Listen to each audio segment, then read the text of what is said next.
So welcome to Global Legal Tech Talks, presented in partnership with Progress. My name is Frances Anderson, CEO of NetLaw Media, and I'm delighted to welcome you to today's live session, Turning Lost Time into Law Firm Profit. Longer hours and larger teams, yet valuable billing capacity remains untapped. The challenge isn't effort, but how work flows through the firm. In this focused roundtable, senior leaders will explore what time is lost to inefficiencies, legacy processes, and how leading firms are redesigning workflows, client engagement to unlock capacity without increasing headcount. So let's have a look at today's session, and guiding it will be our chair, Derek Southall. This webinar is live and we actively encourage your participation. So please use the chat function at the bottom of your screen to submit questions for our speakers, and we will do our best to address them during the session. As this session is live, all cameras will be switched off and you will not be able to activate them or participate unless we allow you to do so. Now, it is my pleasure to introduce our chair. Derek Southall is the current CEO of Hyperscale Group. He is a high-profile figure in the legal technology, innovation and knowledge management and digital marketplace. He has spent nearly 25 years in a range of leading strategic roles for a top 50 global law firm before he set up Hyperscale Group.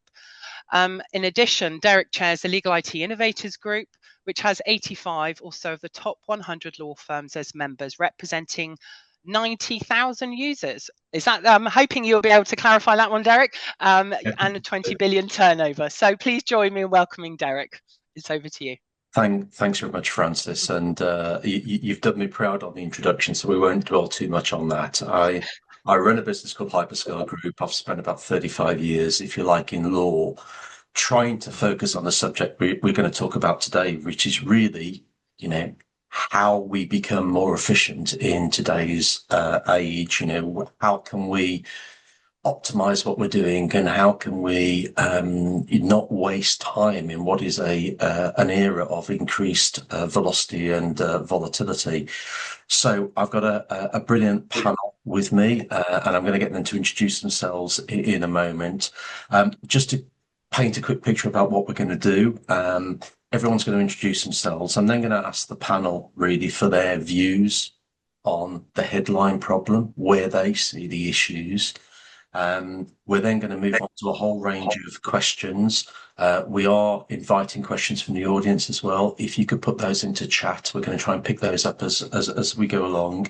And then we're going to try and bring things to a close, really, with some sort of closing remarks from each of the panelists.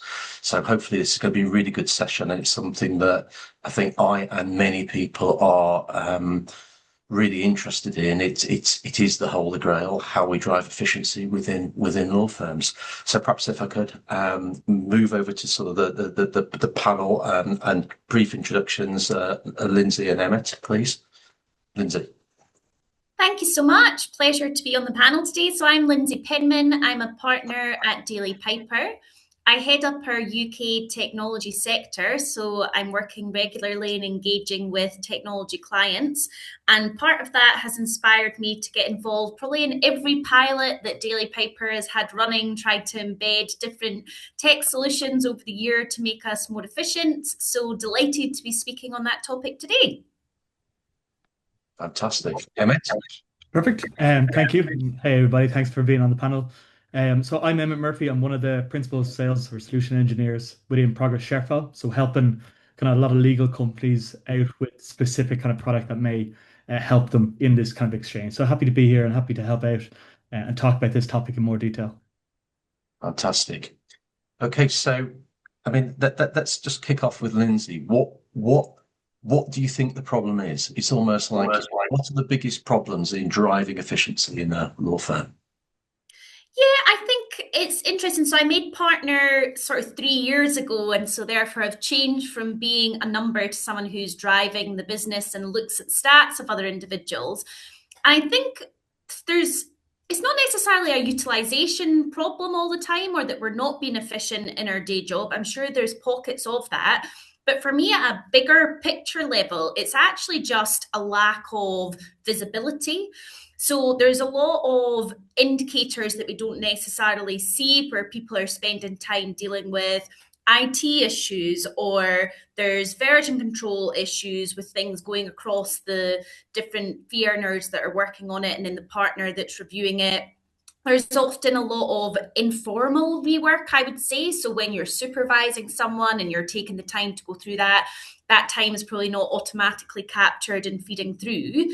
And so that results in sort of hard cash, I guess. There's a lot of benchmark surveys done by our law society, and they look at, the targets that a lot of law firms set, which I was very fascinated to see the average is sort of 1,100, which is quite a bit less than we have here at DLA. But anyway, they were actually saying even more shockingly that where people are generally landing per fee earner is 773.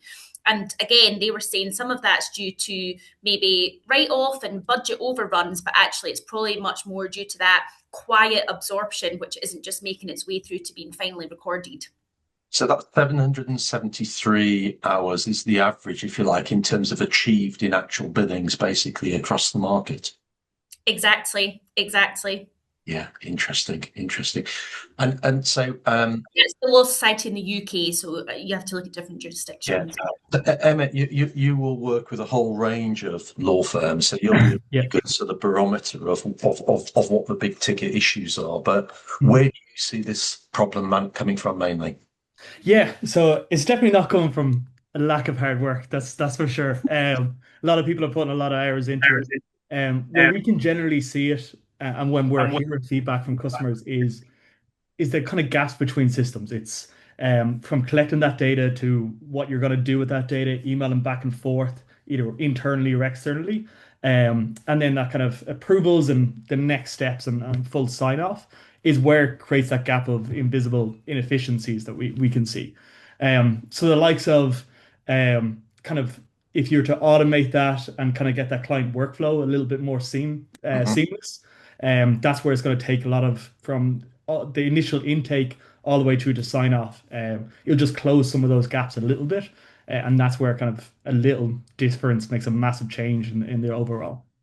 So that's interesting. So you feel there's how can I put it? Despite lots of people putting effort into technology in law firms for the last 30 plus years, you still see some quite glaring gaps in what that interface looks like for a lawyer. Sometimes it's too much. There's too many things. AI, you can ask it too many questions and prompts as well, and you're just getting a lot of different information. So it's really trying to make it a little bit more fluid as opposed to having those extra kind of tools that may, all those kind of inconsistencies or differences on tools make it a little bit slower of a full process. You've just triggered a couple of thoughts, and one of which we're seeing an increase in mandates from firms where what they're really trying to do is to simplify the information that's given to their lawyers. So you think about, one comment that's often made is a practice management system has all of this sort of, masses of information. Actually, what lawyers want to know is, what did they quote? What have they incurred? Who owes them money? And a button that says bill. It's not masses of screens. It's relatively simple dashboards. I think there's a really good point there. And I can remember back a few years ago that I was relationship partner for this global client, and I got a call. He was a lovely guy, but wasn't very happy about an email he'd had. And I immediately thought it was me. I realized it was a colleague.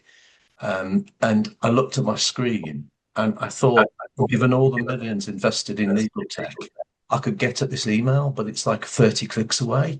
And it's sort of, things didn't feel optimized around the lawyer, despite the fact these were leading blue chip systems. So I think there's a lot of merit in what you say in terms of trying to make that easier. But so a question for you, Lindsay, and I'll say this with my hat on, that I knowing DLA, that I think you're probably one of the more efficient firms. So this is no reflection on anything you say here, but you often hear sort of non-billable admin being quoted as a problem that holds back lawyers. And how can I put it? Is that true? Is that inevitable? Is there stuff that could be done? What's your view of that as a partner in a big global firm?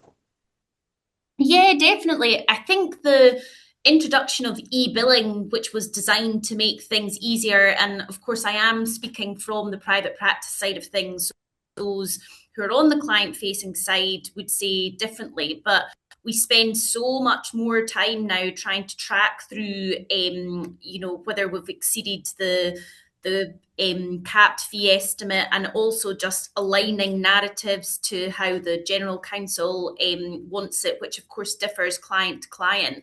And that's not driving value for the client. It's not a good use of our time, but it takes up such a long time to get it right to then get the bills paid. And I think we've certainly explored quite a few different tools to do that. But I think the issue is, again, if you're onboarding a new client, there can be a bit of a delay before you've got the code set up to start the time recording. There's a lot of back and forth to ask questions around anti-money laundering and know your client checks, which of course legally we have to do. And so already you're probably missing some time and you're not able to track those budgets. And I think what you said really resonates with me, because you have to click behind a few different things, or you have to go into a different web phase. It's not integrated into Outlook. Whereas when I found things are integrated into Outlook, it's much easier to do all, or whatever document management system you have. And we do a lot of this work as like panel law firms with our clients. And I find that fascinating, because if they have a really good keen bean research and development team, you see them taking a step back much more often than I personally do in private practice to say, okay, well, let's look at the numbers of where people are currently storing documents. Are they using box.com? Are they using iManage? Like, where is information being saved? Then let's try and push everyone towards one so that tools can be integrated into that, move everyone to the cloud, make sure we're all on the right versions, etc. And sometimes I think we look at incremental little tools without looking at the huge tech stack in order to deal with those admin issues, which, yes, I would say I spend honestly 30% of my time doing that non-billable rework. Yeah. And it's interesting on that, I guess, the expression admin tasks, there's probably two or three things. There's organizational stuff on setting matters up.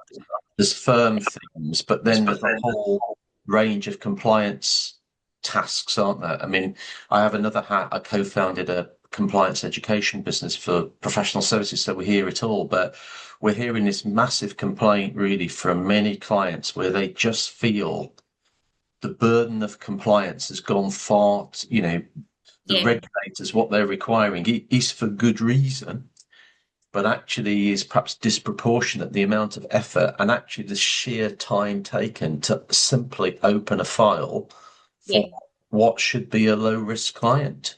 I mean, what's the split on that admin tasks? I mean, what do you think is the biggest problem? Is it the compliance? Is it, I guess, the internal stuff that's necessary? Is it how it's all set up? What do you reckon?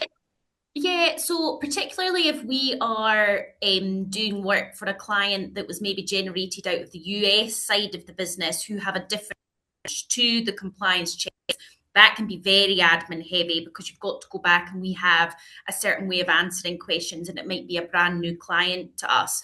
So in that case, it would maybe be, sort of 10 or so hours back and forth to try and get the right information. And then obviously the burden falls to the partner to actually say whether you're happy with opening that file.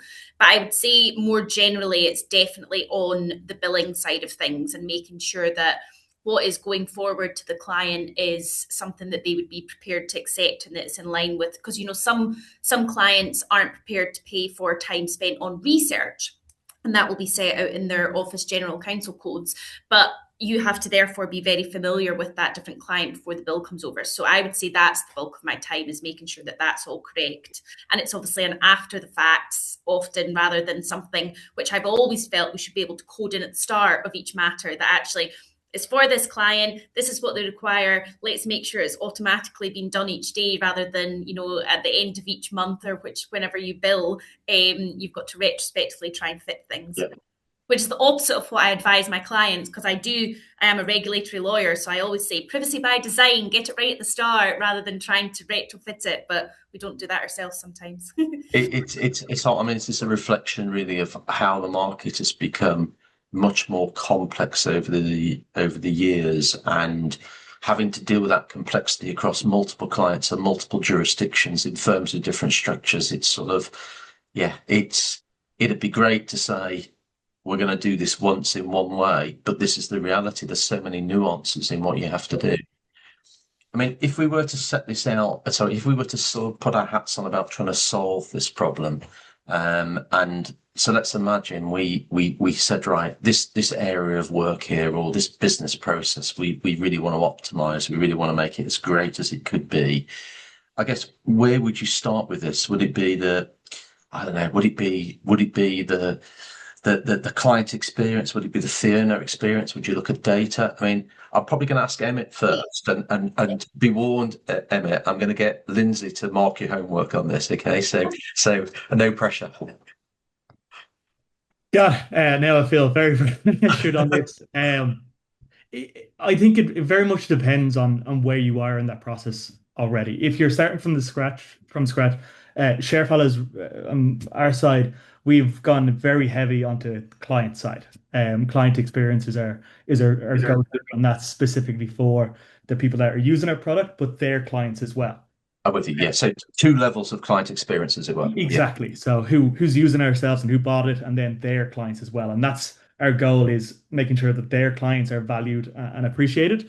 And then how those tasks and options are sent to them. So having a single pane of glass where any comments or document requests are all just neatly put in for them, and so they don't have to go and look at email threads if they miss something. It's all in one single pane of glass. And then on the end user side is templating that out. If you know your structure, and I know Lindsay said that sometimes it can be slightly different, but generally, specific cases you can build out templates and then have those repeatable as well. So rather than having to build once and keep building every single time you have a new case, is just to build it once, save it, and then utilize that template then again if needs be, and tweak it based on some of those different factors. I mean, when you do this sort of work, what is your, I mean, is there a sort of typical approximate percentage that you can say, right, when we do this work, we can improve things. So my phone was just going off then, so apologies. We can improve things by 20% or anything like that. Is it, or does it vary enormously? It does vary enormously, and it's different tools in utilization. I don't like saying that AI is the greatest tool imaginable, but uses of that. So the likes of a document summarization tool to take some of that information and to process it, effectively can save 96% faster of intake of that information. If you're going specifically to the information that you need or is a main point on yourself, tools like that can definitely help. And I want to come back to the AI bit in a minute, but Lindsay, what's your views on that? I mean, in terms of if you were seeing what you've seen, if you wanted to optimize a process, perhaps a legal process, say, what is the best way of going about it, do you think? Yeah, so I think from a sort of private practice perspective, it depends if it's something that we're trying to do to make us more efficient because we're tight on fees. So if we were doing something where we wanted to automate, the contract, then very much would look at how long it takes, what the steps are to get there, and then speak to the legal tech team. So that's very much focusing on the fee earner's experience. So how can we make it quicker for them, but what is the steps in that process, and then where can we maybe shorten it, make it more efficient, make it more streamlined? For example, one of the big exercises we did with our clients was they have a lot of repeat work with one contract. It wasn't an NDA, but that's sometimes the easiest way to think about it. And so can you have certain things pre-populated, or pulling even something simple like pulling the other party's details from Companies House, if you just have the name, so you're not spending time having to go away and search that. So I would look at it very much from the fee earner's experience and the various different steps, versus the sort of non-billable work and how we streamline that. I think that's where actually it either needs to be a meeting of the minds, or it should actually be focused on the end client. So not us as the client of the tech vendor, but whoever we are servicing. So how is it going to make it easier for us to get bills through the door and paid? You probably have to start there on a per client basis and look at how you can automate things. But I think that's where things haven't necessarily taken off the way that they could, because each client has a different experience. So it has to be something to scale, it's got to be one to many, but to actually be successful, it probably doesn't work as well that way, because everyone then just, does the manual workaround when it's not quite working for their client. Yeah.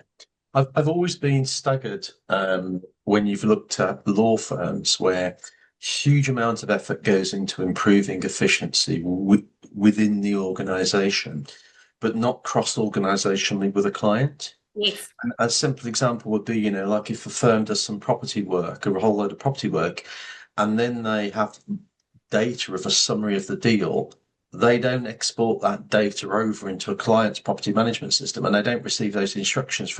And I just think in today's world, we almost need more of that. And Yes. you could almost argue there aren't enough standards or cross-organization process, but it sounds like you'd agree with that as a sentiment. That's an area that could be 100%. I mean, at the end of the day, we're service providers. We've got to service our clients. So anything that makes that less frictionless, and if we are genuinely going to move away from the billable hour, which, it's been spoken about for so long, and it seems sometimes the North Star, but if we move to value pricing, that underlying data and what we can share is going to be imperative, isn't it, to take us to the next direction, because we'll have to show our value through those insights. And so at the end of the deal, having automated contract summaries or being able to share the value of how you've helped them with their internal stakeholders is going to be key. Yeah. I just on this before we move off this specific thing, but just we probably should talk about AI on the basis that AI appears in every solitary communication in the world 10 times. But obviously that there are a plethora of AI products hitting law firms, whether they be macro products like a Harvey or Legora, or a enterprise product like a Copilot, or specific products embedded in business services systems. And that sort of, in my mind, it sort of creates the need to almost recalibrate, where you've almost got to stand back and as a function, whether you're a business services function or a legal team within a law firm, and say, how do we want to work? And then what does that mean for where we use AI and where we don't use AI? And what does that mean for submission, for any supervision? But is that what you think, or how do you see AI being incorporated into business processes now? And is that right, or could it be improved? I mean, probably Emmett first, maybe, and then Lindsay's take on that. Yeah, I've heard a good comment years ago, and it's kind of stuck with me that, a job, AI is not going to take over your job. The person who uses AI effectively, that's the person that will take over your job. So it's kind of, and you're right there. You really have to take a step back and look at what processes can be passed over and can be utilized by AI and effectively and efficiently, as opposed to spending a lot of research and effort to change how you work, and you may be kind of step back into it. Within Progress and Sharefile specifically, we take in a very slow, methodic approach to AI. It's not just a prompt that you ask a question and it gives you answers, and you have to figure out if it's hallucinate or not. It's specific components within that space of a document summarization, where it gives you hints and prompts in terms of what is the main points of my action. But equally, it's down to security. I'm sharing a document that has personal identifiable information. If I'm sharing that publicly, that I want somebody to be there and tell me don't do that. And that's some of our AI functionalities, where it's stopping you from making some bad decisions, while giving you that push and that kind of prompt to do it the right way. So little things like that, I believe that's where AIs can definitely help out. But it's really just kind of focusing on what your strengths are and what your weaknesses are, and then kind of nearly passing the weaknesses over to an AI to help out on that time, to speed up kind of relevance. Yeah. And I think that sounds, I commend you as a supplier, because that sounds like quite a sensible approach. And I think the problem we're seeing is, I think people are trying to use it without necessarily proportionality about what they're doing, and actually in some cases without the transparency. So you're seeing situations where things are being driven algorithmically that actually you don't want to be driven algorithmically, and you don't even know it's happening. So I think actually adopting, if you like, a bit more of a circumspective approach, like you're doing, sounds good. I mean, how about you, Lindsay? How do you see the world of process and how you operate being altered by AI, and best way of achieving this? Yeah, so I've seen like a real broad spectrum. We've tried various ones, like Lagoda, Harvey. We have Copilot and Harvey now launched. We've also played around with Wordsmith. I would say, obviously, there's been a big news story over the last few weeks in the UK where a firm was found not to have properly supervised, and something made its all the way to court that had hallucinations in it. The way I like to approach things, and the way I encourage my team to approach things with AI, if you're doing any form of documentary work, so sort of preparing first draft of a contract, preparing an advice note, is if you feel very confident with the subject matter, might be okay to use AI as the first draft, because you then have the ability to scrutinize it and should be able to make the uplifts and spot those errors. If it's something that is a new and evolving law, or something that you don't feel as comfortable with if you're a junior, I would use it in the flip. So you to the first pass, take it to where you think is like 80% there, and then ask it maybe to analyze it critically and see what gaps it would have. Because I think there's a bit of a expectation misalignment with some clients, where some clients are really pushing for you to use it on the basis they think there's going to be a huge cost saving. But actually, if it's not done diligently, it puts you potentially in breach of some of your professional standards. So I think there has to be that sort of distinction, particularly if we're going to protect the next generation coming through. That's more on the sort of fee earning side of things. On the admin side of things, I am all for it. I use it as much as we can and really lean into it. But I think what you have to do is make sure that you're not automating chaos, and that actually we understand whether it's a process that is right for that. So is it something that's really standardized? Is it something that doesn't necessarily need, partner-led oversight? Is it something that doesn't need huge behavior change and can just fit into your daily organization? Try not to have more than 2 clicks, for example, because sometimes I don't find that actually the gap is the tech. It's around, process discipline and adoption, and making sure people can see the benefit of using it. So I would sort of split those things into 2, if you will. Yeah, no, that's helpful. But you're definitely of a view that it has got a place and will contribute, if you like, to this efficiency and minimizing lost time, but that has to be done in the right way do you feel, again, this university conversation I was involved in earlier in the week, where there was a lot of debate about what a lawyer needed to look like in the future, but also tied in with that was, how can I put it, what a law firm's expectations of their trainees would be compared with what the trainees might think the law firms want from them. So you could see this trainee might think, oh, the law firm's going to want somebody who does something fantastic and delivers work quickly and polished, whereas actually the law firm wants a trainee who's diligent, open and honest about how they've done something, who's checked something carefully. I mean, Yes. is that an area where you feel we need to do more work? I mean, my sense is that's an evolving piece that we need to get our heads around a bit more as the AI market evolves. Or do you feel? I agree. And what I would value now from the juniors coming through is someone who's done like a legal prompt course, has really got themselves embedded in some of this tech and can come with ideas and help.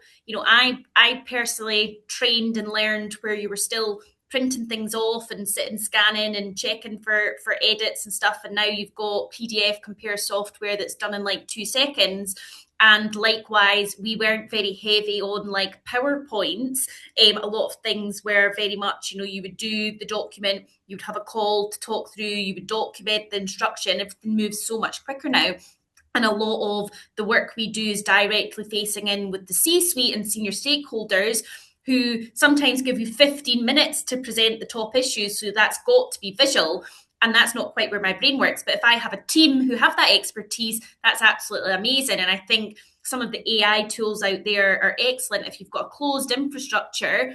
And again, it's someone that's digesting information that's already there and repurposing it in a different format. That's a great use. And I think some of the juniors could really lean into some of that side of things. Interesting. So, Emma, a question to you, because you and your business are used to sort of, if you like, optimizing these processes, et cetera. But what's the sort of biggest sort of internal resistance you tend to face when you're doing things like this? And I guess how do you sort of try to overcome that? Yeah, the biggest resistance is people to change, of learning something new, changing the way they've always done it. Um, so it's for me and my team specifically, we do a lot of kind of handheld sessions. We go through them individually, either with champions within the organization that are utilizing our software, but it's walking them through how it's going to save you time, especially if it's for the likes of the automation piece where people are kind of nervous sometimes, where they feel like it's going to take over a certain section of what they did, or it may not be done right, and they're going to have to go back in and kind of redo the work that's already been done. Yeah. It's just taking that small ownership, as I said. It's only generally small fragments of work as opposed to the big overarching matter. So it's really just kind of showing them in practice with how they're working and with the software they have, specifically where it's going to save them time and where they still have to do that human intervention and human work. But kind of showing them the value of that is where we've seen a lot of people take the resistance away. Do you find there's particular cohorts, whether they be, junior people, senior people, who are perhaps more change resistant than others, or is there's no single rule behind it? I don't think it's a single rule behind it. I think if I was to say anything, it would be, it'd be wrong. Everybody is change resistant, but it's meeting them where they've always worked. It's if, as Lindsay said, if it's in Outlook, and all the integrations are in Outlook, it makes it easier to do that. And having that workflow or automation piece, and even for share files, sending those documents, we have it on Outlook or File Explorer or Mac for Finder, or web app or Android. So it's really kind of, we meet them where they've always done work. So that change resistance is a little bit easier for us, as they don't have to learn anything new. Does that accord with what you think too, Lindsay? Yeah, I've seen that personally and through some of the stats that I see from like our transformation teams, because we started off making everything available in a web portal, and actually the minute it was integrated with Word, Excel, PowerPoint, Outlook, that was when the adoption rates increased. Yeah, brilliant. We've had some questions from the audience, and again, we encourage those. But we've had one from Arundel. I hope I pronounced that correctly. How should lawyers measure the value that AI has contributed to billable matters? So I guess that's a sort of, if I'm understanding that correctly, it's almost like when you are billing a client, how do you, historically, there's a lot of work that's been done either on an hourly basis or for a fixed fee.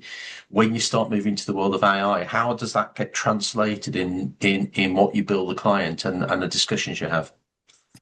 Yeah, so I think this is a fascinating topic. I do not have the answer, and so I won't sort of try and confess that I do, but it would have been quite nice to have maybe someone on the in-house side of things that receives our bills, because I personally find at the moment the ask is, actually, can you show us the cost savings from using AI? The mindset has not thus far been, okay, actually, you've maybe delivered the output more efficiently, but have you increased the accuracy? Have you, improved the way it's been presented in a way that I don't have to then, change how it looks to go over to the stakeholder? Have you spotted an issue that wouldn't have been spotted before and therefore saved the business money, so therefore you can price X? I'm not seeing that. I would love to, but the issue that I think we would face with that, unless we all have a very open industry conversation, is that everyone probably values it differently. Is the reason why the output is so good because you've spent a lot of time personally learning how to prompt? So I've spent honestly hours sort of self-learning. Well, and actually also with Harvey, I've got to probably give a bit of a shout out to them that when we were onboarding with them, they spent a lot of time showing us how important that prompt is. So now it sort of understands the way that I work, and you move from one sentence to 3 paragraphs, and then you get it exactly how you want it. But how do I record for that downstream? It's very difficult, isn't it? Yeah, it is. And I think there's a lot of firms who are working that out and a lot more dialogue with clients. I mean, we work client side as well. And what I think we're increasingly seeing, I think in the early days, the clients were perhaps a bit too demanding. It's like, well, we want to see all the benefits you're doing with AI. Now there's a much more intelligent conversation going on. And I think what is beginning to look like almost a smarter way of coming at it is to, when law firms are quoting for work, to do that with 2 or 3 options. So we can do it this way, and this is what we're going to do. And also, what we have seen is an increasing acceptance from clients that if you are using AI and are getting a cheaper or a cheaper and or faster route, the risk position may be different. It's so I think on my sense is there's more intelligent conversations beginning to happen, albeit it's a work in progress in dialogue between clients and law firms. But Emmett, I appreciate this might be a bit less out of your area, but do you see anything, or do you have any views on this? It definitely probably be more Lindsay than me. Yeah. But yeah, it's just a very hard, as you said, hard thing to quantify whether it'll be a part of the bill. It's like in any kind of facet, if you're using AI, if it's for, tech or even doing code and stuff like that, where you're using it, are you adding that to a bill or not? So I think, yeah, having a multiple different quote options to bring down the cost, or, if it's no AI used, to have an increase, that probably would work. It's interesting though, isn't it? Because I do think that even when you're using AI, though, you still have to supervise it and make sure that the product is accurate. And someone was telling me about a use case where it was like an 8,000, they're in litigation, so totally different field for me, but it was like an 8,000 page bundle, and they used AI to do the sort of overlay index that has to go into court. So I was sort of asking, okay, but then how did you sense check that? Do you do spot checks? Like, are you just having to do the work again? And so I think we have to be quite careful with that, depending on exactly, as you say, if it's being used in a high risk context versus something internal. Yeah, I think that's right. And the whole there's a supplier we've done some work alongside, and there's quite a bit we're doing on the whole risk side, but there's a huge difference between, for example, using Harvey or Legora to produce a piece of work where you've then got hyperlinks and you can check and verify in an area where you've got domain experience, to something that is maybe more process driven, that no way you can give the same level of supervision to, and it's almost, you need a higher level of deterministic certainty. So it's the old George Orwell quote, isn't it? All animals are equal, but some are more equal than others. We have to accept that in law there is high risk stuff, there's lower risk stuff, there's volume stuff, and the approaches may not be the same. And business processes, the same applies, but arguably business processes will have a higher volume. So actually, the needs around your AI governance probably need to be higher to deliver that certainty for it to be relied upon. So yeah, it's a fascinating one. Emmett, we've had a question in that might be more you than although it'd be interesting to know Lindsay's views. So basically, when developing processes, and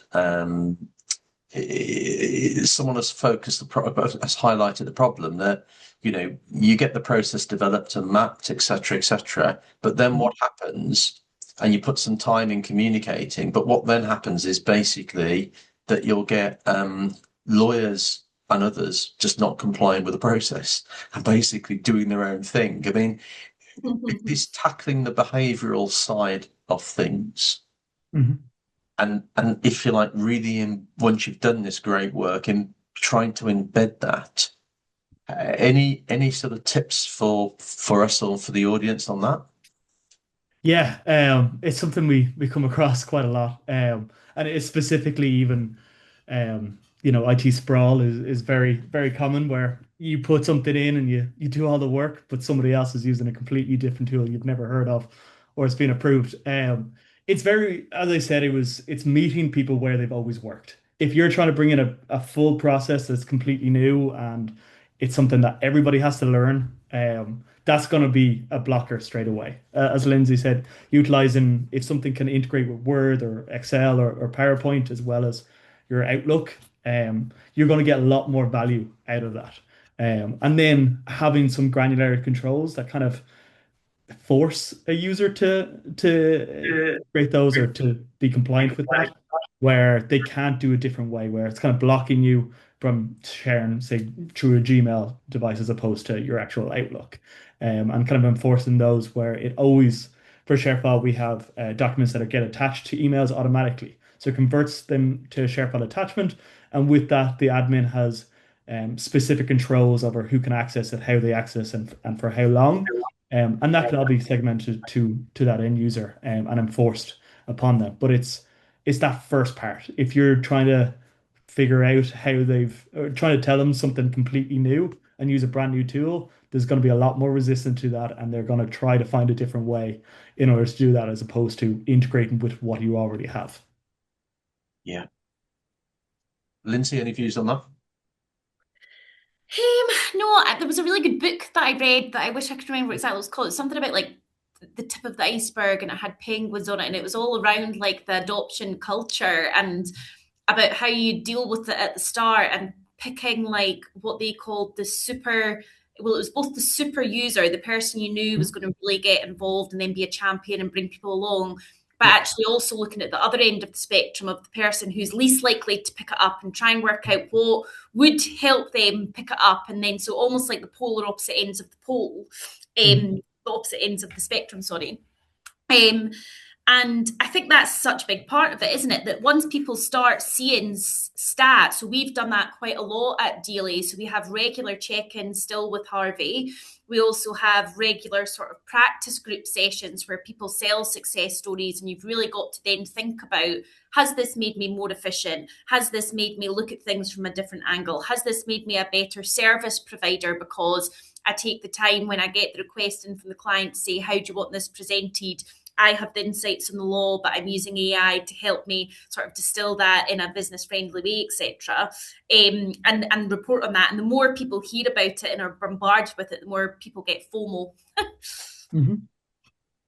It's interesting. I think there's one thing that law firms are one thing law firms have been not as good at in the past, but they are getting much better at, is so you do these projects, and the key part of every project is the sort of benefits realization. How the business case is, we're going to do this and it's going to save X, but how do you actually get to those benefits?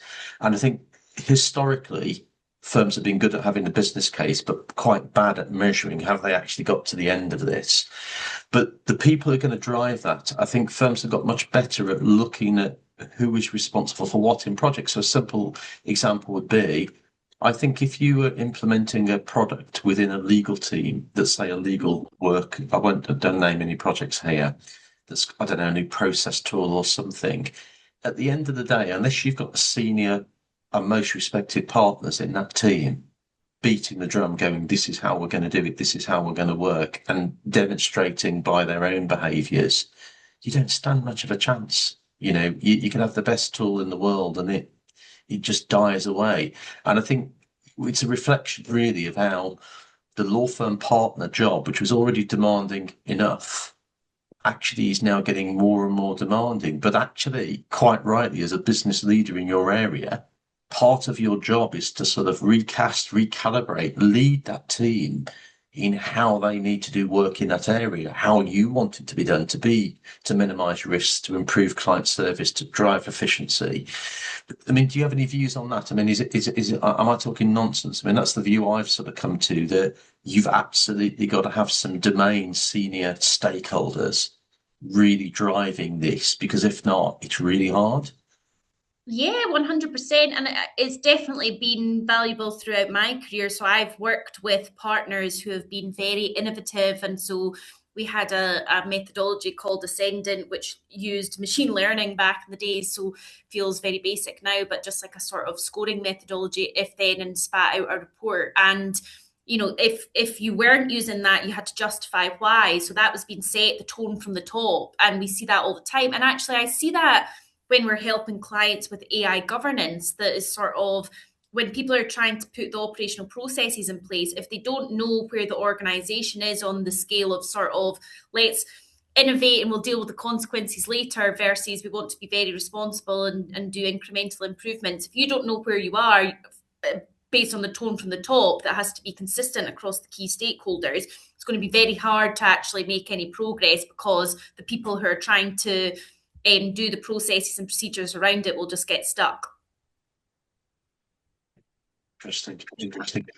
And we've got, I'm going to stick with one more of our questions, and then we've got a question about how you get to the bottom of where AI can deliver the most benefit in a firm. But you will have had different successes and failures with what you've both done. But where have you seen sort of automation and process enhancement deliver the most benefit, the best efficiency gains, and where's it been less successful? I mean, any rules as to what's been great and not so great?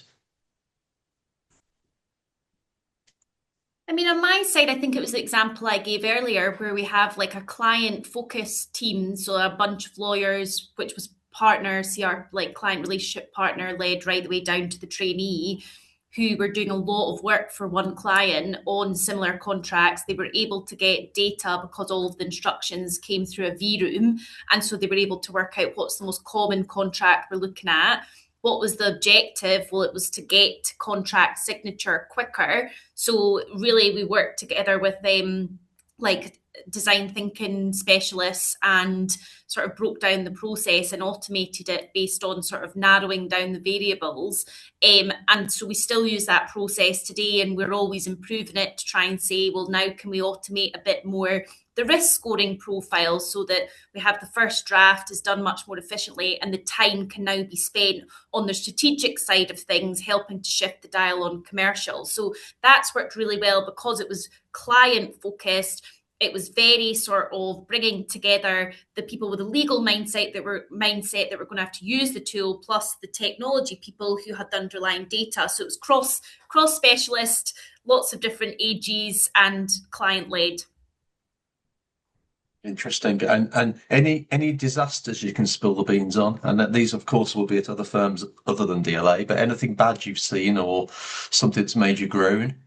No, not a disaster. Obviously, I think I'm fascinated by the build v buy discussion that's coming back around. We went quite hard with one ourselves for a while and then have obviously moved over to go with a third party. And I'm just really keen to see where that all lands. But it wasn't a disaster. It was just, like we've said, we found that the adoption was increased where it was more integrated. Interesting. So, Emmett, the best and worst you've seen? Yeah, the best that I've kind of seen is more on that kind of client intake, that repeatable actions that can be automated quite effectively, and taking variables from some of those intake forms or intake options that it's pulling that into building its own kind of PDF for signature. So a lot of that kind of manual oversight where you don't have to build it out or create it all the time for like the NDAs or term conditions, where it's just pulling all those variables in.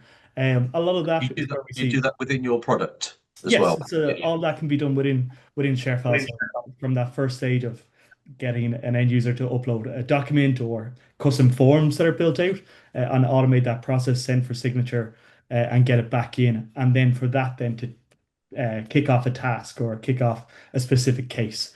That's where we're seeing a lot of success. Um, Disaster is one of those things where I don't think any wrong workflow is necessarily a disaster. It's just a case of that didn't work out.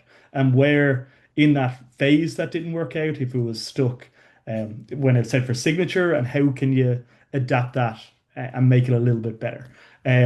No template or automated kind of workflow is going to be perfect. And it's not going to be perfect ever. It's just kind of those small tweaks to kind of build out the efficiency. And once people are utilizing it and, utilizing it quite a lot, they'll have a trust to put a little bit more into that automation journey as well. And then that could fail. And again, it's just that kind of trial and error, a little bit of kind of rinsing and repeating the right workflow. So there's no kind of disaster stories, but it's tweaking some of those that were built out. I think there's a really nice phrase you came out there with automation journey, because I think far too many people think, oh, let's look at it, let's do something perfect, tell everyone, and then move on. Where the reality of it is, your chances of getting it 100% right are everyone. So many people can have a view. You need to do something that is as good as you can make it, and then incrementally move it on, which sounds a bit like your approach as well. Yeah, it's definitely a mindset. It's not a one-time fix. You just do it once and let it off, and away you go. It's a mindset that the whole company has to be kind of invested in, that we're going to use this, give feedback. And as Lindsay said, all the teams working with the IT team or the partners of who's actually utilizing this and give feedback as much as possible. That's something we value a lot, is voice of our customers, the feedback that we get from customers. If something isn't working, why not? Why isn't it working for you? And let's try to implement that a little bit more. Yeah. We've had a question in, and again, if anyone else has got any questions, please do add them. But this is really on the sort of the AI piece about helping with efficiency. But it's how do you discover where AI can help a firm? Would you recommend AI committees, partners and staff working alongside AI? It's almost, where do you start? How do you assess, in this slightly crazy world where there's an announcement every day, where AI can add proper value and where you'll be wasting your time? Yeah, I mean, I think people can sometimes be inundated with engagement surveys, but in the private practice side of things, if you try, as I mentioned at the very start, so going for full circle, if you try and get some insights, data-driven insights into where people are feeling inefficient and what the blockers are, that's probably a good place to start. And I think sometimes people are maybe waiting for like the huge big bang that's going to be super transformative, whereas actually you could make lots of really meaningful incremental changes if you focus on client intake and getting from the file opening, the first bit of work kicking off, to getting paid. Like, focus on that and trying to have like a target that's measurable. It might not directly contribute value to the client, but it's going to help you as a firm sort of become more profitable, and then you can invest in delivering better value for the client elsewhere. So I think really trying to identify the pain points with user-led stories with underlying data, something that you can measure so you can iterate. Yeah, so it is. It's really focus on the problem, prove it's a problem, and then start figuring out how the AI can sort of benefit. Yeah. Yeah. Emmett, do you agree with that? Yeah, 100%. The teams are probably using AI for something as well. Maybe it's not official, or it's not kind of public, it shouldn't be used. But definitely teams are using AI, and it's just kind of talking to them. If they are using it, what are they using it for, and how are they using it? Hopefully it's nothing major, but it's talking to them as where their pain points, exactly as Lindsay said. How would they like something to help them? And yeah, engaging in the IT team to figure out what's out there and then test it out as well. There's no one solution that's going to fix all. AI is so open and so broad. There's so many tools that does little components of each other. It's just a focus on one thing that you want to fix and want to utilize AI for. Yeah, and I think and I think the other key point as well with, I think this is brought out a bit what you said, Lindsay, but people, I think, sometimes are waiting for the right moment, and you still sit there going, the world of AI, anybody who tells you they know exactly where this is going is either fibbing or very naive. And we just started it, and is there an end, and when will that end be, is a question no one can answer. So you've got to get on and do something. Yes. Yes, you may need to stay agile and circumspect, but it's pointless. The fact, none of us know is the AI, is a tool like Harvey going to be here for the next 50 years, 5 years, 500? Nobody knows. But the experiences of using it will have really informed you and your colleagues at DLA as to, so you just got to get on with some of this stuff, but just stay circumspect, I think is the reality. But as part of that, I think the bit that the announcement about some of the issues from a particular firm, which I suspect could have been one of many firms that could have happened to, we've also got to stand back and look big picture about how does this really alter our working practices and how do we need to do things differently, which is probably a responsibility of some of the partners in those individual teams to call that, basically. Yep. So the good message to finish on. Yeah, so we could. So a quick question, and I'll get them to ask just sort of your closing thoughts, really, on what's the biggest thing you can do to improve things. But just felt your view on. We see all this stuff about driverless cars and driverless taxis. How do we feel about the extent to which automation of process should and can happen within a law firm? Do we ever see a world where some processes will be 100% driven by AI and automation, or is it going to vary across the business? And I guess what sort of things? I mean, you could argue that something like assessing risk with a client, you could argue, is it foreseeable that an algorithm could do that or not, or would it always need a human judgment? But what's your take on that? Yeah, I mean, I don't know. I think we see a lot around like agentic AI being used for certain regulated decisions, but I think in areas like that where the consequences of getting it wrong are so significant, if there was a really high AML implication, I don't think we'll ever be able to take the human out of the loop fully there, at least not based on the design just now, where randomness is a feature, not a fault. So there's always going to be a degree of error. And that doesn't really fly in the legal space. So I think we won't be able to remove entirely, but we might be able to automate up to a point where you just have that sense check, and it's much easier to spot the errors perhaps and then remedy them. Yeah, so we think for many things it's still always going to be necessary to have a human in the loop, but I guess as part of that, we're going to have to work harder on supervision type techniques, given the pace and velocity and increased volumes, I guess, aren't we? Yeah. Emmett, always going to be a human in the loop? I'm not. AI has changed so much, even in the last kind of 2 years, of what it can do and what it can't do. Driverless cars weren't a thing, 5 years ago, and now you have Waymos and stuff like that in the US that are fully automated. I definitely agree with Lindsay. I do think there's going to be a certain level of human interaction, and that can be either across the legal board, wherever it kind of sits. There may be a lot of use cases where it is just automated and utilized, but it's just somebody in there just making sure that it's okay. And if it flagged up on, I think you just need to check this, and those risks. But I do reckon down the line, not anytime soon, that there probably would be a lot of elements that could be automated. It could be a very long time down the line. Interesting. So, if you closing question for both of you, really, but so tomorrow you wake up and you've been appointed managing partner of a big global firm, whether it be DLA or a similar firm. What is the biggest thing you do to improve efficiency and sort of save wasted time, make profit? What would be the one big action you'd want to do straight away? I'll probably put you on the spot first, Lindsay, if that's okay.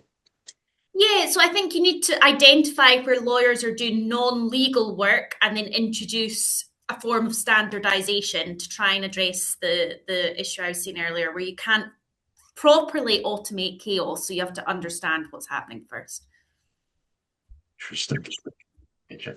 Emmett? Yeah, I'd be a little bit worried if I was appointed managing director tomorrow. But yeah, it'd be just making a start. To be honest, and that's I think the whole journey is to look at that process. What are you doing now? And kind of taking some of either that intake, that high level of intake volume, and maybe automating that process of sending T's and C's or NDAs. That can be just a highly that's just highly kind of templatable. But it's just making that first kind of start with using some of those components. Yeah, and I like the just make a start method because I think if you wait for one single big transformation, it'll be too late and the next tool will be out there. But lots of like little capacity unlocking Mhm. plays will really make a big difference. Like 1% increase in utilization is huge in terms of value. So focus on the little gains. Mhm. I think one, just probably an observation for me, and that's I think when you look at the industry as a whole and how multifaceted it is, we have got so few standards. We've got so few standard documents and so few standard data sets. And you still sit there going, that can't be right. If and there are some things that I think that in itself, those things in itself could really, if you like, provide a foundation for us being doing things more efficiently, whether it be passing information forwards and backwards to clients, speed of negotiation, etc., etc. But on that note, I'd just like to say a massive thank you to you both. You both, that's been brilliant, really helpful, and has certainly got me thinking. And a big thank you as well to the audience for being with us and for the great questions as well. All hugely thought provoking. And I've got this vision now of Emmett becoming managing partner tomorrow of a big global firm and watching the havoc that he would intend to wreak over apparently. But there you go. But huge thank you, everybody. Thank you.